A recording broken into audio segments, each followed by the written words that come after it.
quelles sont les évaluations menées sur l'efficacité des campagnes de marketing social, quels en sont les résultats.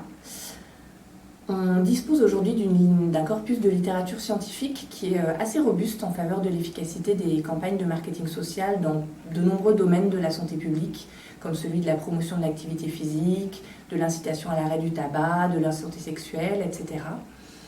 En France, l'opération Moi sans tabac, qui est une opération un peu emblématique de marketing social, a bénéficié de nombreuses évaluations. Ces évaluations, elles ont notamment permis de montrer que, d'une part, l'opération parvenait à atteindre ses cibles. Ça, c'est ce qu'on a pu montrer grâce aux enquêtes de type post-test qui sont conduites juste après Moi sans tabac, qui consistent à interroger environ 1000 ou 2000 personnes représentatives de la population pour vérifier que l'opération a bien été vue, qu'elle a été mémorisée, comment elle a été comprise, etc.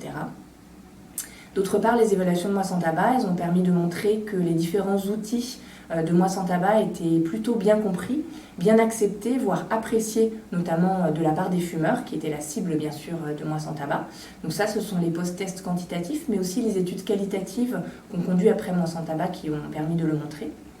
Et puis, et c'était peut-être l'indicateur le plus attendu pour l'évaluation de Moi sans tabac, les évaluations de Moi sans tabac ont aussi permis de montrer que Moi sans tabac était efficace pour susciter des tentatives d'arrêt du tabac. Donc ça, on a pu le montrer grâce à l'analyse des données du baromètre de santé 2017 pour l'opération Moi sans tabac 2016, qui ont permis de montrer que Moi sans tabac permettait de susciter des tentatives d'arrêt du tabac et que ces tentatives d'arrêt du tabac, il y avait un lien entre le fait de les avoir faites et le fait d'avoir été exposé à Moi sans tabac. On a même pu montrer un effet dose-réponse, c'est-à-dire que plus on est exposé à Moi sans tabac et plus on fait des tentatives d'arrêt du tabac quand on est un fumeur.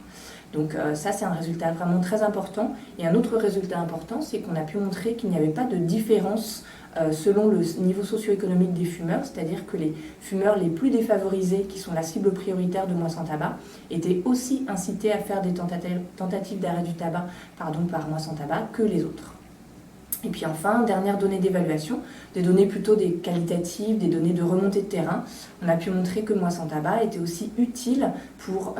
dynamiser, contribuer en tout cas à dynamiser la lutte contre le tabac sur le terrain, sur les territoires, et permettait aussi de favoriser les collaborations entre structures, entre partenaires et les synergies en faveur de la lutte contre le tabac.